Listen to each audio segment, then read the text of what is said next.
國安法咧通過咗都幾年啦，呢幾年裏邊咧，我發覺好得意。儘管嗰個黑暴情況已經控制晒，嗰啲所謂黑暴分子咧都已經不成氣候，但係我哋發唔發覺到，日日都有人聽國安法、國安法，呢樣又有，呢樣又有，但係嗰邊咧佢又話其實國安法係影響好少人嘅啫，大家唔需要擔心。但係日日提，日日提，唔知大家覺唔覺得咧？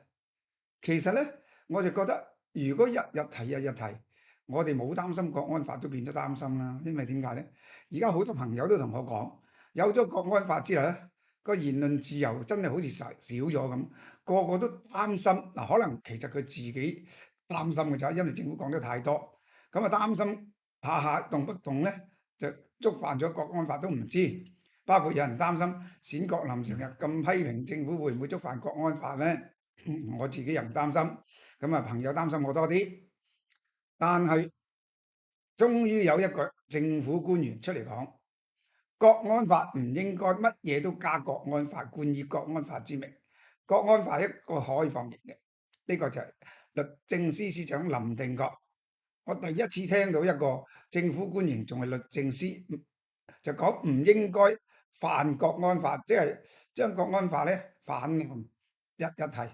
我亦都有一日咧，同一個中聯辦嘅部長級嘅人馬食飯，佢都同我講，其實國安法咧係唔應該成日提嘅。我哋應該成日提咧提如何搞好經濟。國安法係靜嘅啫，唔係日日都攞嚟講嘅。咁呢個係大約一個月前咧，就嗰個中聯辦嘅官員同我食飯嘅時候講嘅。咁今日咧，終於聽到林定國律政司，我諗佢最有代表啦，因為日日咁講咧就嚇親人。原來香港真係好嚴重，其實而家都冇晒啦，黑暴不成氣候。就算你話宏福苑事件有啲人想搞事，都兩嘢就俾你打冧咗啦。咁我覺得究竟特區政府係咪仲要成日提住國安法咧？我真係唔信晒。世界上我未去過咁多個國家，會唔會有啲政府真係日日都提國安法，每個禮拜提一次，提到個個人都驚住，好似有把刀掛喺頭上咁樣咧？其實冇必要。可能講開國安法咧，咁啊最近大家睇到啦，張敬軒咧，就被鄧炳強委任為導師，國安法唔知乜嘢導師我都唔記得咗啦嚇。導師即係教人嘅嚇，咁就話因為佢改邪歸正有一個良好作用咁。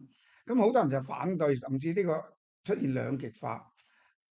張敬軒做呢個所謂改邪歸正咧，不單止黃絲冇對佢所謂捧場或者賣佢帳，仲抨擊佢。咁而調轉頭好多藍營咧，所謂愛國分子亦都覺得唔應該對佢太好。嗱，喺呢度我保持中立嘅，我認為咧特區政府咁樣做有佢嘅用意，呢個係一種統戰嘅技巧。統戰嘅技巧就最好就將敵人最崇拜嘅人就收歸己有，然後帶出個影響作用。但係張敬軒係咪敵人最崇拜嘅人咧？敵人見仁見智啦。有啲人話黃之鋒好過佢，如果黃之鋒真係改邪歸正咧，個統戰效果仲好啲添。咁呢個我又覺得係嘅。咁但係係咪咁樣又唔去用張敬軒咧？我又唔覺得係。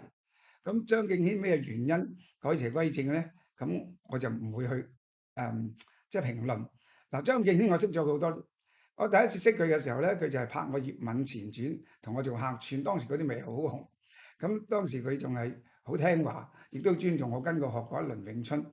嗱，自從佢即係所謂走入歪道之後，即係做咗黃絲嘅擁躉之後咧，我就同佢冇乜來往。但係我同佢老闆咧，阿楊生咧就有啲交情。咁我覺得大家要俾啲機會佢，即係喺未做到之前，亦都唔需要去加以攻擊得咁犀利。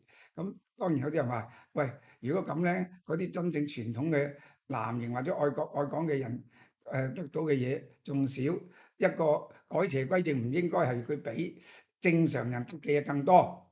咁有啲人咁評論，咁我又覺得又有啲啱喎。嗱，最近又嚟一個笑話咧，就係馬蹄露。馬蹄露我識佢見過幾次面，係一個真真正正愛國愛港嘅人。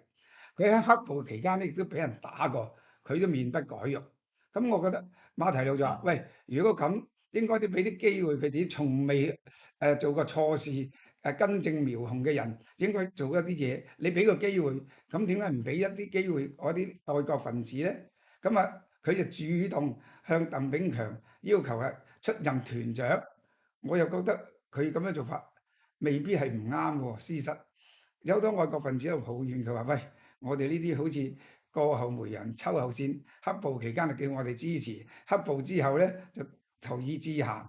咁我覺得其實與其係咁，鄧局長可唔可以考慮下呢一個馬蹄路嘅建議咧？我又唔覺得佢差，但係都唔好因為佢個名唔夠響，話冇張敬軒咁響咧，就冇影響力。但係我覺得佢係真係一個徹頭徹尾嘅愛國愛港嘅人士。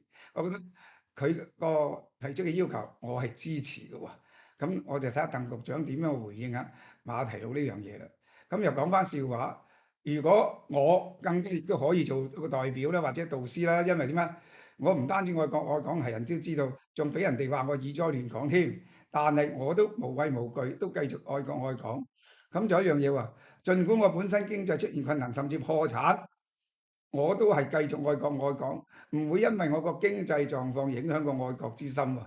如果咁講笑咁講，我咪更有資格，比張敬軒咪更有資格，或者比馬蹄路都更有資格。但係官民論點呢？我覺得要統戰又好，要引導下一代都好，唔一定淨係要一啲所謂撥亂反正嘅人士，應該兩邊平衡。咁咧，我覺得都係一件好事嘅。多謝大家。